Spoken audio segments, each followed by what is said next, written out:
Film का आगाज हमारी मरकजी किरदार लूसी के अपनी दाढ़ी चिल्लाते हुए और एक आदमी की बातें सुनते हुए होता है। हम न्यूजीलैंड की तरफ मुंतकिल होते हैं जहां एक लड़की एक छड़ी घुमा रही है। इससे लूसी की तरफ से फोन कॉल आती है जो इस लड़की की मां है। लूसी अपनी बेटी डीलन को बताती है कि वो जंगल में एक नीम खामोश इतिकाफ पर जा रही है, इसलिए डीलन को इससे राब्ते की तवक्को नहीं करनी चाहिए।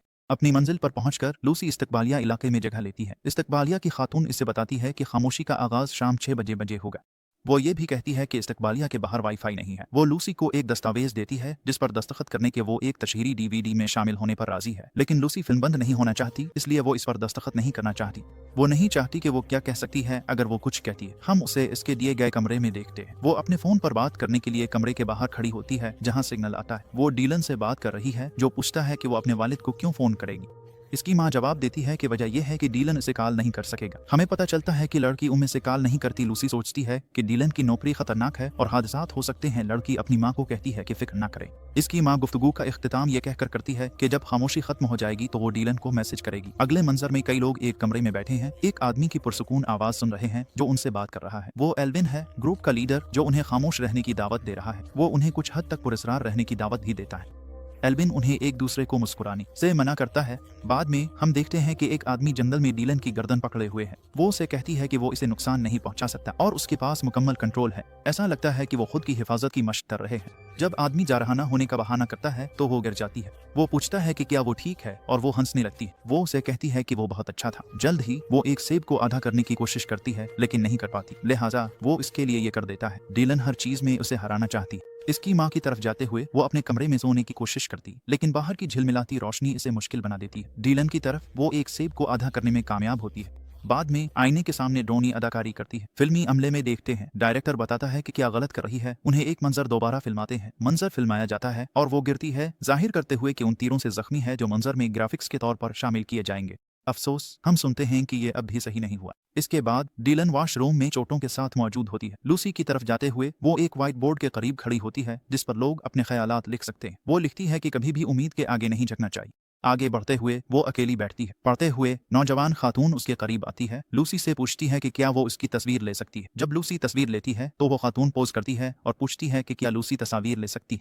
वो बेवरली है जो तस्वीर से ज्यादा खुश नजर नहीं आती। अगले मंजर में रिट्रीट पर मौजूद लोग एक इज्तिमा में है। एक आदमी जिसका नाम डेवन है ग्रुप से बात करता है। कहता है कि इसका वालिद धमकाने वाला था। उसने डेवन को तंग करना छोड़ दिया जब डेवन इससे बड़ा हो गया। उसने अपने जिस्म से दरख्वास्त की कि वो बड़ा हो जाए।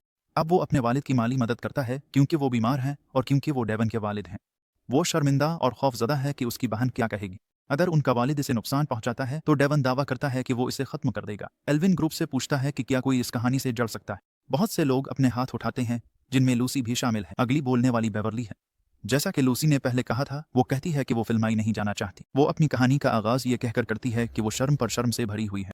वो डरती है कि उसकी जवानी चली जाएगी। एल्विन इसे यकीन दिलाता है कि ऐसा होगा और हंसता है।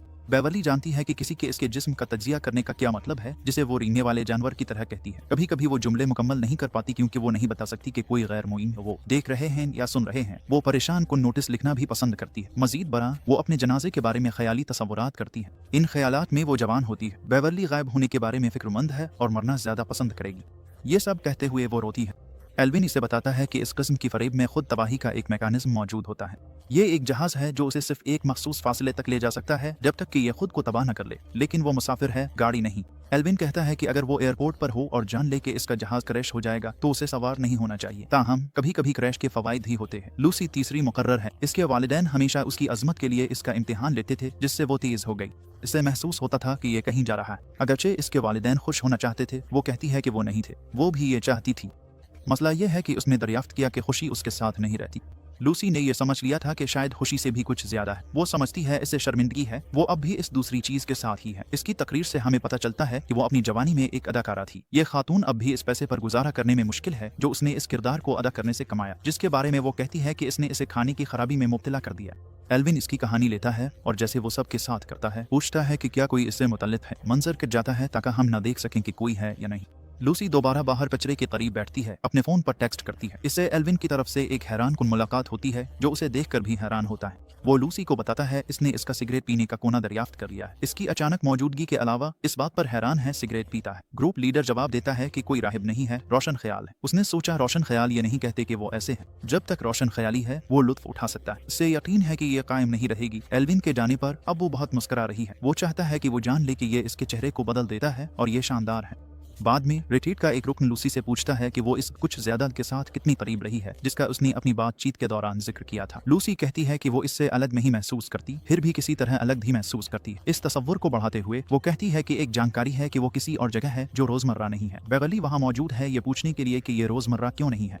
वो जानना चाहती है कि लूसी को रोशन ख्याल होने से क्या रोक रहा है। बेवर्ली खुद को रोशन ख्याल समझती है, हालांकि वो इससे आगाह नहीं है या उसकी वजाहत के लिए जबान नहीं है। लूसी कहती है कि इसके पास ऐसे लम्हात थे जब उसने हर चीज के साथ हकीकी ताल्लुक महसूस किया। हम देखते हैं कि वो वहाँ मौजूद लोगों से बात करने में मुश्किल महसूस करती है जो इससे परेशान कुन बातें कह रहे हैं। बाद में वो बिस्तर पर लेटकर अपना सर पकड़ती है और कहती है कि वो मजीद इसका तजुर्बा नहीं चाहती। अगले मंजर में हमारी तवज्जो डीलन पर मरकूज होती है जो सीढ़ियों पर कूदता है ताकि जानबूझकर उन पर लुढ़क जाए जैसे एक ज्यादा फाल बच्चा। वो वहाँ एक आदमी के साथ खेल खेलने से पहले मजाक करती है। जंगल में वो दोबारा पहले वाले आदमी के साथ है।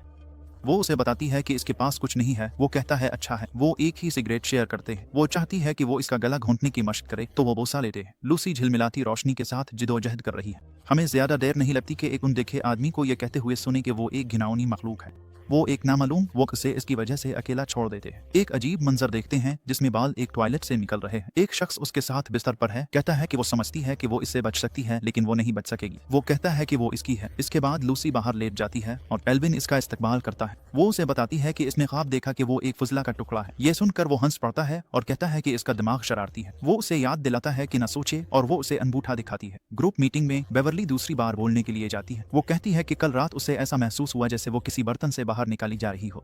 वो खौफजदा थी, एक ज़हनी हालत जो इसे भी बाहर निकल रही थी। वो उसे झांक से तशबीह देती है। ये सब उसके साथ मिल रहा था। एल्विन चाहता है कि बेवर्ली ग्रुप को अपना चेहरा दिखाए तो वो ऐसा करती है।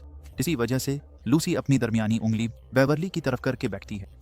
वो अपनी नापसंदीदगी को ज्यादा देर तक बरकरार रखने के लिए अपनी उंगली को आहिस्ता आहिस्ता अपने चेहरे पर नीचे करती है। शायद वो बेवर्ली की बात से नाराज है। आगे बढ़ते हुए एल्विन चाहता है कि ग्रुप के हर रुकन को एक साथ ही मिले। लूसी का जोड़ा बेवर्ली के साथ बनता है। एल्विन सबको हिदायत देता है कि दीवार पर पहाड़ की तस्वीर की तरफ देखें।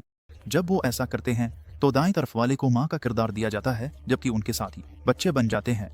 एल्विन कहता है कि उसूल ये हैं कि बच्चे न चल सकते हैं और ना बोल सकते हैं। ये उनकी जिंदगी का अगला घंटा होगा। एल्विन चाहता है कि माएं बच्चों को तसल्ली देने के लिए बनाई हुई जबान इस्तेमाल करें। माओं को हर 15 मिनट बाद एक दूसरे से सरगोशी करने की इजाजत है।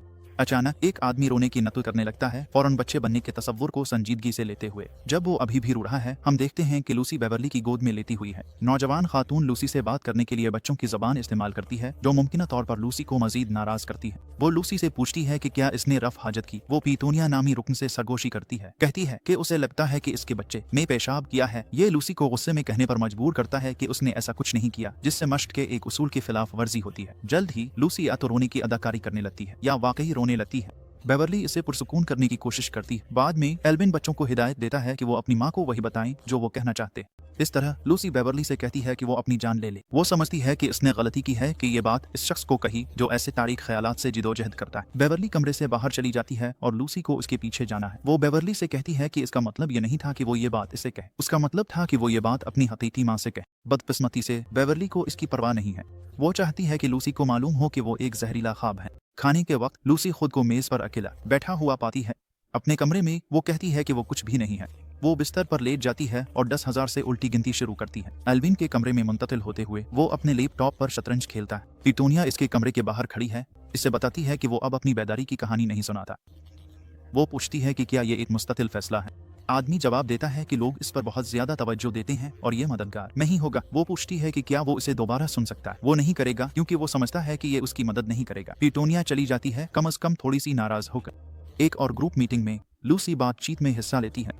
जब वो कुर्सी पर बैठती है बेवर्ली बाहर चली जाती है ताकि उसे ना सुनना पड़े। एल्विन लूसी को मशवरा देता है कि ना तो तरमीम करे और ना ही ज्यादा कोशिश करे। वो टूटी हुई नहीं है। वो इससे पूछती है कि उसे ये कैसे मालूम है और वो कहता है कि बस इसे मालूम है। लूसी कहती है कि वो अपनी माँ अपने बच्चे के वालिद के लिए काफी नहीं थी। वो अपने बच्चे के लिए भी काफी नहीं थी। वो रोती है, कहती है कि उसकी बेटी अब भी कुछ चाहती है लेकिन लूसी को नहीं मालूम कि वो किया है। वो डरी हुई है। वो उम्मीद करती है कि वो इसके बारे में सही है कि वो काफी है। चूंकि वो इसकी उम्मीद करती है, एल्विन चीखता है कि वो उम्मीद ना करे। वो आदमी थोड़ी देर के लिए अपना सुकून खो देता है। उम्मीद करने के बजाय वो उसे कहता है कि बस हो। वो नहीं चाहता कि वो उम्मीद के आगे झुक जाए। जैसे ही वो फर्श पर बैठती है, बेवर्ली कमरे में वापस आती है। वो बात करने के लिए कुर्सी पर बैठती है। वो कहती है कि उसे नहीं मालूम कि आगे क्या होगा, फिर भी उसने किसी चीज के आगे हथियार डाल दिए। वो ये भी कहती है कि जो कुछ वो कह रही है वो कुछ भी नहीं हो सकता। शायद इसके लिए बेहतर हो कि वो कुछ न कहे, जिस पर वो हंसने लगती है। जब वो अंदाजा लगाती है कि उसके पास कहने को कुछ नहीं है तो लूसी फौरन इस पर पानी गिरा देती है। वो इस अमल के बाद बेवर्ली को बदतमीजी से चिल्लाते हुए कहती है कि अगर उसके पास कुछ नहीं है तो खामोश रहे। पानी और चीख काफी नहीं है, क्योंकि वो बेवर्ली के बैठने वाली कुर्सी को हटाकर उसे नीचे गिरा देती है। वो फर्श पर बेहोश पड़ी बेवर्ली पर गुस्से से चीखती है। लूसी हिचकिचाती हो जाती है, जिस पर दीवन इसे पकड़ लेता है। इसके ऐसा करने पर उसका रवैया पुरसुकून हो जाता है। वो उसे कहती है कि उसे अपने वालिद की जान ले लेनी चाहिए। वो बदतमीजी से इसे खामोश रहने को कहता है। वो ये कहते हुए गुस्से में नहीं है, बल्कि वो मुस्कुराता है। जल्द ही हम देखते हैं कि फायर फाइटर्स बेवर्ली को ले जा रहे हैं। पुलिस भी मौजूद है। डीवन के लूसी को छोड़ने का इंतजार कर रही है। आखिरकार वो उसे पुलिस की गाड़ी तक ले जाता है। इसी दौरान एल्विन एक बैग के साथ जंगल की तरफ भाग जाता है। अगले मंजर में डीलन आदमी के साथ अदाकारी की मशक कर रही है। वो गर्दन पकड़ता है और जाली मुक्का मारता है, लेकिन वो हादसाती तौर पर नीचे लुढ़क जाती है। बाद में वो चोटों के साथ एक खेमे में होती है। उसका अदाकारी का साथी अंदर आता है और उसे बताता है कि वो अपनी गलती की वजह से खुद को खत्म करना चाहता है। डीलन को वालिद का फोन आता है। वो उसे बताता है कि इसकी माँ के साथ क्या हुआ और लड़की हैरान होती है। लूसी की तरफ मुंतकिल होते हुए वो बैठी है, जिसमें एक आदमी आता है। वो कहता है कि वो इसका अवामी मुहाफिज है ल्यू। वो ये भी कहता है कि वो खास है, ये तारीफ उसकी माँ ने इसे दी थी। एक बार ल्यू कहता है कि इसने एक शख्स को कुर्सी से मारा। लूसी कहती है कि वो शख्स बहुत परेशान कुन है। वो पूछती है कि क्या वो उसे इसकी माँ की याद दिलाती है, जिस पर वो जवाब देता है कि थोड़ी बहुत। लूसी को पता चलता है कि उसकी माँ फौत हो चुकी है। वो पूछता है कि उसे कैसे पता चला, और वो कहती है क्योंकि वो भी फौत हो चुकी है। ल्यू अपनी माँ की तारीफ करता है, कहता है कि वो बहुत ईमानदार थी। लूसी हकीकत पसंद है, इसलिए वो सोचती है कि वो औरत मुकम्मल तौर पर ईमानदार नहीं थी। इसकी दरखास्त पर लूसी कहती है कि वो कसूरवार नहीं लगती। डीलन दो लड़कों के पास आती है। एक कहता है वो ठीक है। वो कहती है शायद वो जिंदगी के निचले मकाम पर है। ये बात कहने वाले को लगता है कि वो चला जाता है। दूसरे के साथ बैठकर वो पूछती है कि क्या वो खुले रिश्ते में है। वो कहता है कि वो नहीं है। इसके बाद डीलन एक राहदारी में चलती है जब तक कि कोई वहां नहीं आता। वो आदमी उसका दूसरा साथी है जो लड़की के साथ बैठता है। वो एक दूसरे को गिले लगाते हैं और वो उसे कहती है कि वो माजरत खा है। डीलन ने आंख पर पट्टी है। वहाँ का मुलाजिम कहता है कि उसकी कोई चीज हथियार जैसी लगती है, लिहाजा वो चाहती है कि डीलन उसे पेश करे। जब खातून उसका मुआयना कर रही होती है, डीलन कहती ये इसकी चलने की छड़ी है। हम डीलन के कमरे में बेवर्ली का मॉडलिंग पोस्टर देखते हैं। इसकी वजह से हमें बेवर्ली का एक गैर हकीकी मंजर मिलता है, जिसमें वो एयर होस्टेस काम कर रही है। डीलन इस जगह पर परवाज करती है जबकि सब कुछ मुतहर्रिक होता है। बेवर्ली इसे बताती है कि जहाज गिर रहा है और वो गैर मामूली तौर पर खले मुंह के साथ चीखती है। इस लम्हे में डीलन अपनी माँ का चेहरा करीब की खिड़की को ढांपते हुए देखती है। कुछ देर के लिए हम बेवर्ली को अस्पताल के बिस्तर पर लेटे हुए देखते हैं, जो लूसी को अपने से हटाने के लिए मदद के लिए चला रही है। वो सदमे में है क्योंकि लूसी वहाँ मौजूद भी नहीं है।